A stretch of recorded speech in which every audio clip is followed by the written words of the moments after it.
সম্মানিত দর্শক, আজকের গরম খবর। আমরা সবাই জানি ইরান এবং ইসরায়েলের মাঝে যুদ্ধ চলছে। আর সেই যুদ্ধে ইরান অনেকগুলো মিসাইল এবং ড্রোন দিয়ে হামলা করেছিল। আর এই হামলায় অনেক দেশের অনেক মানুষের মন কেড়ে নিয়েছে ইরান। কারণ ইরানের এত সুন্দর যুদ্ধের কৌশল এবং এত সুন্দর বুদ্ধি, তার জন্য সবাই মুগ্ধ হয়েছে। আর অন্যদিকে ইসরায়েল কি বললো ইরানকে নিয়ে, আমরা এই ভিডিওর মাধ্যমে দেখতে পারবো। আর এই ভিডিওটি অনেক গুরুত্বপূর্ণ হতে চলেছে, তাই সম্পূর্ণ ভিডিওটি না টেনে দেখার অনুরোধ রইল। আর আপনি যদি আমাদের চ্যানেলে নতুন হয়ে থাকেন তাহলে অবশ্যই সাবস্ক্রাইব করুন আর একটি লাইক দিয়ে দেখতে থাকুন। ইসরায়েলের নজিরবিহীন হামলার পর আন্তর্জাতিক বিভিন্ন মহলের মনোযোগ এখন ইরানের অভিযান কৌশলের দিকে। তেল আবিব থেকে একই সাথে ছোড়া হয়েছে ড্রোন, ক্রুজ মিসাইল ও ব্যালিস্টিক মিসাইল।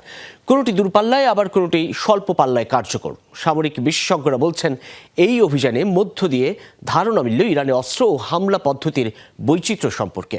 সিলন ফ্যামিলি ব্লেন্ডের কড়ালিকার আর সতেজ স্বাদের পারফেক্ট ব্লেন্ডে স্বপ্নেরা মেলুক টানা।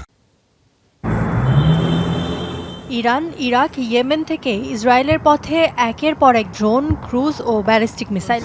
জেরুজালেম থেকে গোলান মালভূমি, রাজধানী তেল আবিব থেকে দখলকৃত পশ্চিম তীর, দেশজুড়ে সাইরেন।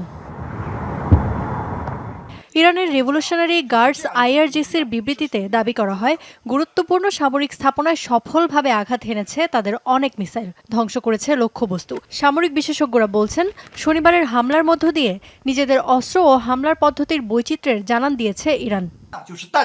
প্রথমত, ইরান থেকে সরাসরি যে ব্যালিস্টিক মিসাইলগুলো ছোড়া হয় সেগুলো তেহরানের দূরপাল্লায় হামলার ক্ষমতার পরিচয় দিচ্ছে। দ্বিতীয়ত, স্বল্প পাল্লার ক্রুজ মিসাইলগুলোও বেশ কার্যকর। ফ্লাইটের গতিপথ বদলে দেওয়ার সক্ষমতা আছে সেগুলোর। ব্যবহার করা হয়েছে কম উচ্চতার, ধীর গতির এবং ছোট আকারের বিভিন্ন ড্রোন।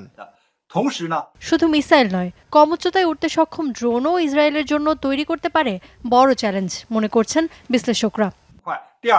ইসরায়েলের জন্য দ্রুতগতির ব্যালিস্টিক ক্ষেপণাস্ত্রের পাশাপাশি এ ধরনের ড্রোন মোকাবেলা বেশ ঝক্কির হবে, কারণ একই সাথে দ্রুতগতির আর ধীরগতির অস্ত্র মোকাবেলা করতে হবে তাদের, যা আসলে বেশ কঠিন।